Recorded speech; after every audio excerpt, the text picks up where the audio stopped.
Bonjour à toutes et à tous, bienvenue pour cette nouvelle émission de l'Invité. Vous savez qu'on reçoit des acteurs engagés dans la cité qui ont un rapport, une histoire avec les politiques et avec les territoires. Et aujourd'hui, on est typiquement dans cet esprit d'un acteur engagé. Timothée Petitpré, bonjour, vous êtes responsable régional Auvergne-Rhône-Alpes de Télémac.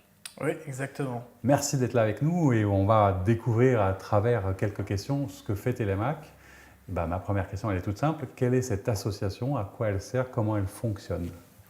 Alors, c'est une association qui a 15 ans cette année, donc c'est une année importante pour nous. 15 ans d'existence avec une longue histoire, mais initialement deux fondateurs, Serge Wimbert à l'époque, donc l'ancien patron de Sanofi, et Patrick Gagnère, donc une personne qui travaillait chez Printemps Pinot Redoute, et qui avait ce constat de jeunes qui étaient bons, qui avaient du potentiel, mais finalement ils étaient bridés par leur milieu d'origine, par un potentiel qu'ils n'avaient pas forcément les chances de révéler.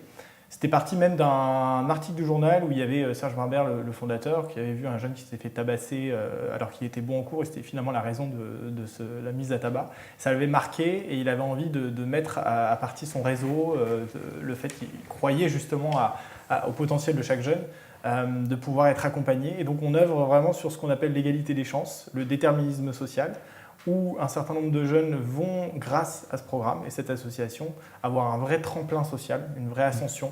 L'idée, c'est ça, c'est de prendre des jeunes du collège jusqu'au lycée, Oui. qui sont dans des quartiers parfois un peu difficiles ou qui sont dans des vies sociales complexes, et de leur donner, grâce à la fois à des profs très engagés de l'éducation nationale et à des tuteurs d'entreprise, une sorte de… les codes, à la fois les codes culturels, les codes socio-économiques, pour les soutenir et les emmener jusqu'à la réussite. C'est ça un peu le fonctionnement? Exactement, en fait. Frédéric, vous avez super bien résumé le projet. Ça paraît simple, finalement, sur le papier, mais c'est assez complexe. On va vraiment travailler tout ce qui va constituer finalement l'ADN du jeune au début, dans sa connaissance de soi, sa connaissance des autres, les rôles modèles qu'il n'a pas toujours autour de lui, dans son environnement d'origine, et finalement tout ce qui va lui permettre de se croire en lui, d'aller au maximum de ce potentiel.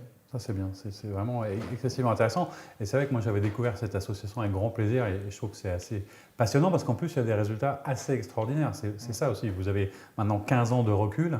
On a vu, je crois que c'est tous les enfants, tous les élèves que vous suivez, c'est 100% de réussite au bac. Il y a un nombre de mentions assez incroyable, c'est ça hein, Oui, il y a plus de 85% de réussite, de mentions au bac. Donc c'est largement supérieur à la moyenne nationale. Et quand on sait effectivement d'où viennent les jeunes et qu'il y a un fort risque de décrochage scolaire de par leur milieu d'origine, on est fier de ces résultats. Et même des anciens, des alumni, qu'on appelle les alumni, donc ceux qui ont terminé tout le processus, tout le programme, qui pour 100% sont en études supérieures. Et pour ceux qui sont en âge d'emploi, 97% qui ont trouvé un emploi. Donc il y a vraiment des chiffres vraiment extraordinaires. Et alors, d'ailleurs, on n'en a pas parlé, mais ça vient nous. Est-ce que vous savez pourquoi on a choisi ce nom de Télémac? Quelle était la référence? Est-ce que ça raconte une histoire en particulier? Oui, bien sûr, du coup ça vient de la mythologie grecque.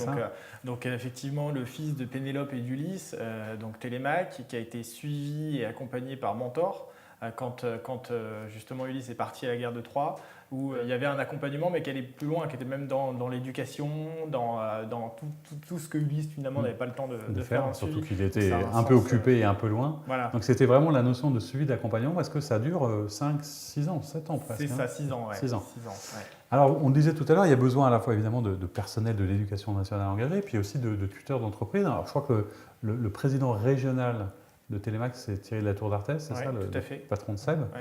Et il y a un certain nombre d'autres grandes entreprises. Quels sont ceux qui aujourd'hui vous aident et contribuent au succès? Alors je ne vais pas toutes les citer parce qu'il y en a 120 aujourd'hui. Le projet a bien grandi, mais c'est vrai que ça fait partie du cœur du projet, cette représentation du monde de l'entreprise, ces codes sociaux dont on parle, c'est le fait de pouvoir accéder à des postes d'importance au sein des entreprises partenaires. Du coup, effectivement, on a des présidents régionaux qui sont dans des entreprises partenaires au sein de toutes les régions de France. Donc c'est 6 régions aujourd'hui en France, et dont effectivement Thierry de la Tour qui est porteur de flambeau en local dans ce qui concerne la zone Auvergne-Rhône-Alpes. Ouais. Donc on voit qu'il y a un investissement et que c'est important aussi pour les élèves d'avoir ce type de mentor ou de modèle.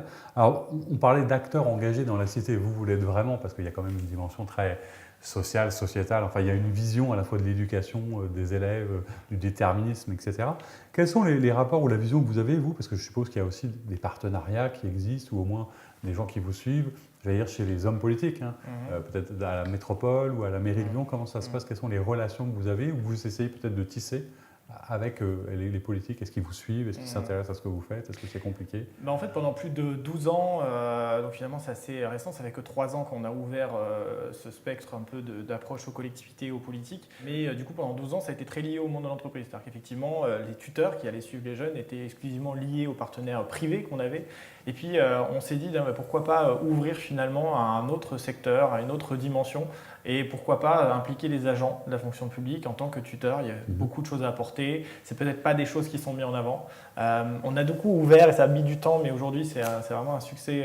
La métropole de Lyon qui a entamé vraiment ce pilote. Aujourd'hui, on a 20 agents de la métropole de Lyon qui ont été embarqués dans l'aventure. Et ça fait effet boule de neige, que derrière, il y a la région Auvergne-Rhône-Alpes qui a intégré l'aventure, la ville de Lyon également, et la préfecture. Et j'allais dire jusqu'au préfet, parce que je crois que le préfet Mayos est tuteur aussi. Tout à fait. Voilà, ce qui est quand même assez impressionnant. Voilà. Alors, vous parliez des 15 ans, je crois qu'il y a un anniversaire qui se prépare. Il y a un grand événement alors, qui est destiné aux membres de l'association, etc. Mais je crois que le 18 novembre, vous allez célébrer vos 15 ans, c'est ça, dans un lieu... Alors, en espérant que ça puisse se tenir vu les conditions sanitaires, mais sans doute au musée des Confluences. Qu'est-ce qui va se passer? Pourquoi est-ce que vous allez célébrer particulièrement ce moment et qu'est-ce que vous avez prévu à cette occasion? C'est important pour nous, c'est 15 ans d'aventure, 15 ans d'histoire singulière, de succès comme on l'a expliqué avant, et on a envie en fait de recueillir ces témoignages, de mettre en avant, mettre en lumière ces jeunes qui ont réussi, qui ont eu des personnes qui ont cru en eux aussi. On a envie de mettre ça en avant auprès des jeunes, auprès des familles, auprès des bénévoles, auprès des partenaires. Donc chaque année, on organise en fait cette rétrospective, cette année avec un accent particulier pour les 15 ans.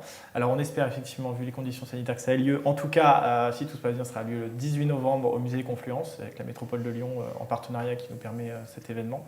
Voilà, donc on croise les doigts, on y sera pour regarder ça.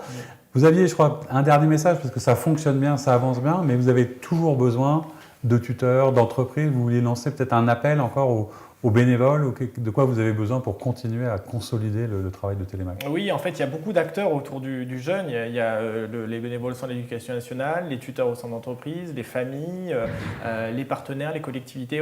C'est vraiment tout un village autour du jeune pour le faire grandir et on a vraiment besoin davantage de personnes dans le réseau Télémac et spécifiquement surtout au sein des entreprises de toute taille, aussi bien des grands groupes mais aussi des ETI, des PME ou des startups.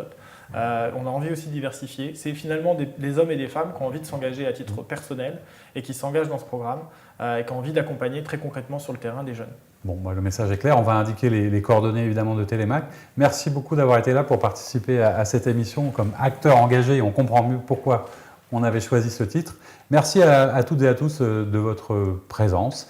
On se donne rendez-vous pour une prochaine émission sur la page YouTube Immédiat Politique. À très bientôt. Merci.